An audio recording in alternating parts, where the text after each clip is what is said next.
जब अयोध्या का ये हाल था कि वैसे हर घर मकान जो है अयोध्या के अंदर किसी न किसी देवता की मूर्ति मैंने अपने आंखों से देखी। मैं वहाँ उस समय भोपाल से गया था, हनुमानगढ़ी में जो है हमने 5 तारीख को हम वहाँ रुके और इसके बाद हम लोगों ने जो स्नान करके 5 तारीख को हम स्टेज पे पहुँचे। अपने राम मंदिर के सामने स्टेज था और वहीं लक्ष्मण जी का जो है गर्भगृह था, वहाँ पे हम लोग रुके। तो वहाँ जिनका स्टेज लगा हुआ था वहाँ हम लोगों को बताया गया कि आप जो है कल 6 दिसंबर को एक मुट्ठी मट्टी लेके आओगे सरयू जी की। कुछ कार सेवक 90 में भी गए होंगे, तो उन्होंने एक कार सेवक की बहन थी, अब ये मालूम थी वो कहाँ की थी, वो चढ़ने लगी थी। तो फिर मना किया कि दुर्गा वाहिनी कोई भी कार सेवा ना करे और हम लोग जो है ना सुनते हुए कार सेवक, ओ भगवान ने मती करी साहब, इतनी बंदूकें थी, पुलिस लगी हुई थी, दर्क भी नहीं जाता, लेकिन भगवान मती वही देने वाला। ये तो हमारा तो एक मोहरा है, सब ये भगवान ने ही किया। मेरे देखने में तो ये आ रहा है हम लोगों का खाली एक मोहरा है कि हम लोग जो है इतने कर ही नहीं पाते जो काम, जो भगवान ने ही करा है। जैसे मेरा तो खाली एक नाम सहयोग है, बाकी पूरा मेरा देश का 80% जो हिंदू है सब आज खुशी की लहर में। मुझे भी इस बात की खुशी है आज कि आज मैं 31 साल से 30 साल की उम्र में मेरे ये शरीर में ये लगी, इसका मुझे कोई दुख नहीं और ना मुझे किसी का सहयोग ना देने की भी मुझे कोई दुखी नहीं है। ना करे नहीं किया ठीक है। मैंने समझा मन में कि अगर मैं गर्भ से होता तो किससे कहता कहीं एक्सीडेंट, इसलिए मैं ना तो किसी से सहयोग मांगा ना मांगूंगा। मेरे देश के प्रधानमंत्री हैं कि जो भी कार सेवक गए हैं, मुझे इस बात का दुख नहीं है कि मुझे निमंत्रण नहीं दिया, ठीक है, लेकिन क्या है कि एक देश बहुत बड़ा है। अब जैसे नहीं दे पाए तो कार सेवक, हम सभी कार सेवकों की जो है ध्यान दे और मदद ना करके उनको राम मंदिर के जन्मभूमि में बुलाने का अनुरोध करता हूं। मैं मुख्यमंत्री से भी अनुरोध करता हूं, मेरे मुख्यमंत्री से भी कहना चाहता हूं कि मुख्यमंत्री आपका क्षेत्र का कार्य जितने भी कार सेवकों ने किया है उनका पूर्ण ध्यान दें, मुझे ना दें मत दें, लेकिन बाकी जो है बाकी के जिनके ऊपर केस लगा है तो ये तो कोर्ट में भी मालूम है। उमा जी से पूछा जाए, अडवाणी जी से पूछा, जो कार सेवकों के शरीर क्षति हुई है उनको निमंत्रण दें और उनका मान सम्मान करें। देश भर में राम जन्मभूमि आंदोलन से जुड़े हुए लोगों में इस बात की खुशी है कि 22 जनवरी को आखिरकार बरसों से चली आ रही उनकी जो लड़ाई थी वो अब एक तरीके से न केवल खत्म होने वाली है, बल्कि रामलला जो हैं वो अपने जन्म स्थान पर विराजने वाले हैं। 22 जनवरी को प्राण प्रतिष्ठा होनी है और एक खास खुशी जो का मौका ये उन तमाम कार सेवकों के लिए है जिन्होंने कार सेवा की थी यहाँ पे भव्य राम मंदिर बनाने के लिए। उन्हीं में से एक हैं भोपाल के रहने वाले अचल सिंह मीणा, जो 1992 में भोपाल से गए थे।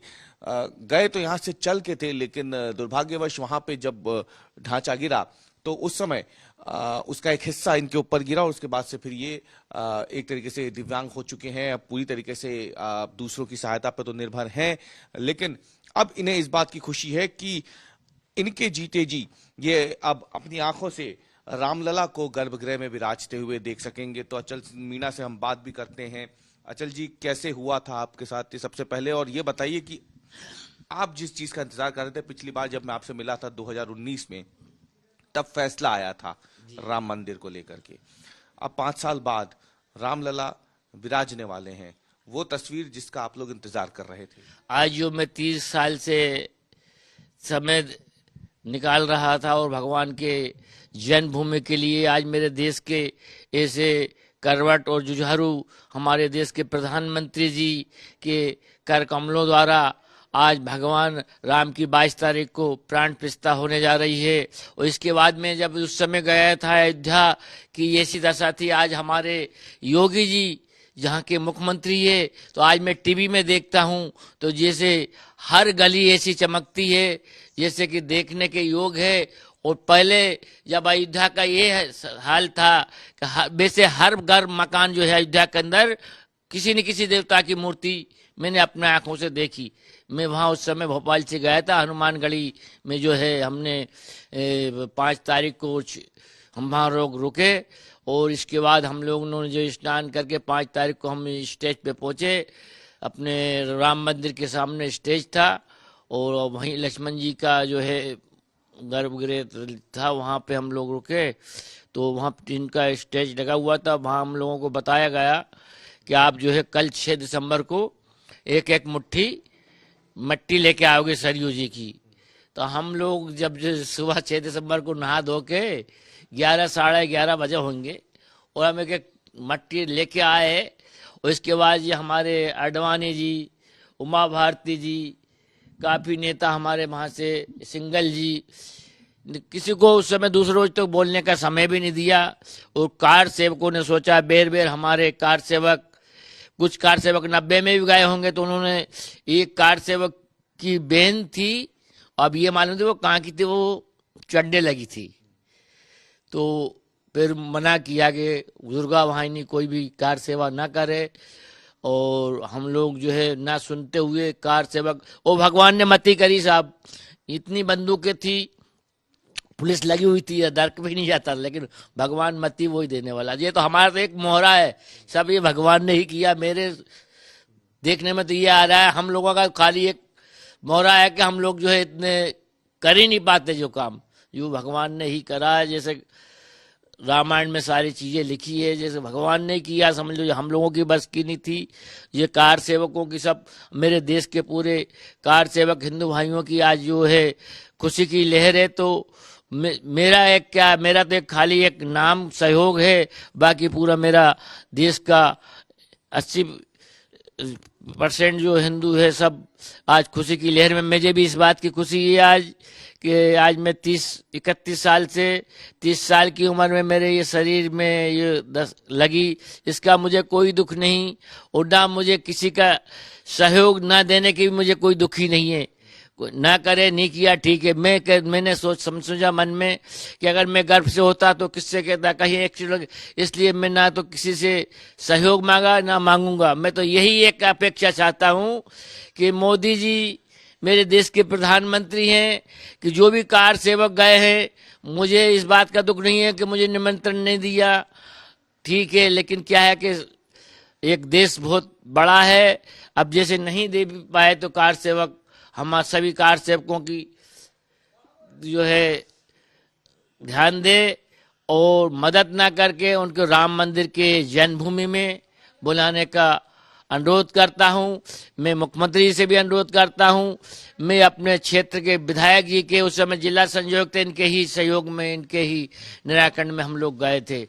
उस समय हमारे इस वर्तमान के मुख्यमंत्री रामेश्वर सिंह शर्मा जी हमारे क्षेत्र के जिला संयोजक थे और इन्हीं के नेतृत्व में हम लोग भोपाल जिले से पूरा भाई साहब के नेतृत्व में हम अयोध्या जी गए थे।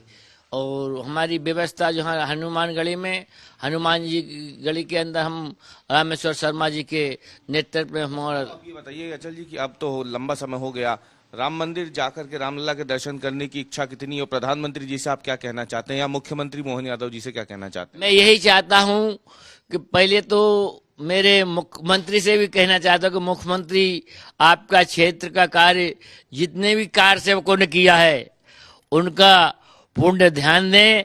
मुझे ना दें मत दें, लेकिन बाकी जो है, बाकी के जिनके ऊपर केस लगा है तो ये तो कोर्ट में भी मालूम है। उमा जी से पूछा जाए, अडवाणी जी से पूछा, जो कार सेवकों के शरीर क्षति हुई है उनको निमंत्रण दें और उनका मान सम्मान करें। धन ना दें तो मान सम्मान करें। तो मैं योगी जी से यही प्रार्थना करूंगा, आपकी अति कृपा होगी। प्रधानमंत्री जी से भी मैं यही निवेदन चाहता हूं कि मेरे प्रधानमंत्री हमारे मोदी जी, कि आज उनके नेतृत्व में आज भगवान राम का मंदिर बनने जा रहा है। मुझे अति प्रसन्नता है कि आज जो खुशी मेरे दिल में है, 30 साल से मुझे किसी तरह का जो है सहयोग ना करते हुए भी मुझे भगवान ने, मेरा परिवार जो चला भगवान के नेतृत्व में, तो इससे मैं अति खुशी हूँ। और मेरा जो है आज मेरे MP के मोहन यादव जी से भी मैंने निवेदन किया है कि मुझे दर्शन कराने कि अभी नहीं 22 को नहीं तो मुझे बाद में किसी तरह भी भगवान के दर्शन करवाएंगे। तो मेरे पास धन तो नहीं, लेकिन मैं ये दुआ अलबत मेरे अपने मोहन यादव जी को दुआ अलबत दे सकूंगा। एक आखिरी सवाल बस अचल सिंह जी, एक आखिरी सवाल कि जिस मंदिर के लिए आपने ये चोट खाई थी, जिसकी वजह से पिछले 30 सालों से आप ऐसे हैं, वहां जाने के लिए अब आपको क्या लगता है कि इस सपने को सच होता हुआ देख करके आप इस समय क्या महसूस कर रहे हैं? कि आपने कभी सोचा था जीवन में कि आपके जीते जी वहां पे रामलला का मंदिर जो है वो बन जाएगा? और अगर आप जब बनने जा रहा है तो आप क्या सोच रहे हैं इसको लेके, क्या महसूस कर रहे हैं? ये क्या आप इसे अपनी जीत के तौर पे देखते हैं? आपको लगता है कि आपका जीवन सफल हुआ? ये एक मेरी जीत नहीं है, ये मेरे पूरे भारत की जीत है। ये मेरी जीत नहीं, एक मैं तो खाली मोहरा हूं। एक मेरे जैसे कई बेचारे कार सेवक 97 में मुलायम सिंह ने गोलियां चलवा दी थी बेचारों की बहनें और भाइयों। आज कहीं मैं देखता हूँ टीवी के अंदर, उनके भी जो है कार सभा के लिए कईयों को तो निमंत्रण दिया, कुछ नहीं दिया। लेकिन मैं यही चाहता हूँ जैसे कि समय सन 92 में हम 46-47 लोग जो है तो वो केस भी चला हमारे ऊपर।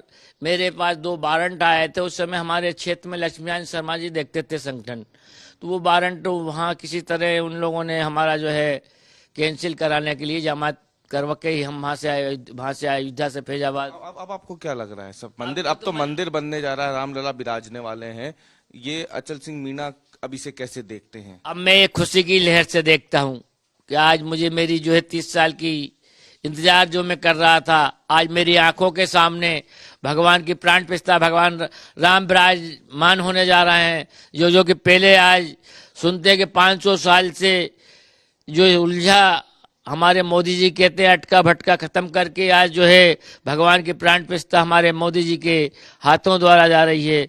तो मैं अति प्रसन्न हूँ, कम से कम मेरे आंखों के सामने देख तो रहा हूँ कि भगवान की आज जो है प्राण प्रतिष्ठा अयोध्या जी में होने जा रही है। तो मैं तो एक देख ही रहा हूँ टीवी में, यहीं से मेरी आत्मा अति खुशी रहती है। नाम से बात करने की अचल सिंह मीणा थे, कार सेवक थे, 1992 में गए थे, लेकिन उसके बाद वहां पर चोटिल हो गए और उसके बाद से फिर अब ये तब से दिव्यांग हैं और अब मांग कर रहे हैं प्रधानमंत्री नरेंद्र मोदी से और मध्य प्रदेश के मुख्यमंत्री मोहन यादव से कि 22 जनवरी को तो वो यहीं से बैठ करके भगवान रामलला की प्राण प्रतिष्ठा का समारोह जो है वो देख लेंगे, लेकिन जिस लक्ष्य के लिए इन्होंने अपने शरीर पे ये चोट खाई थी, जो शायद अब कभी जिंदगी में ठीक होने भी नहीं वाली है, इनकी ये मांग है प्रधानमंत्री और मुख्यमंत्री से कि कम से कम एक बार जीवन में वो सरकार की तरफ से इन्हें रामलला के दर्शनों का जो लाभ है वो जरूर मिल सके। तो ये मांग इन्होंने जरूर की है। कैमरामैन अमरीश के साथ अवीश पाल सिंह, भोपाल।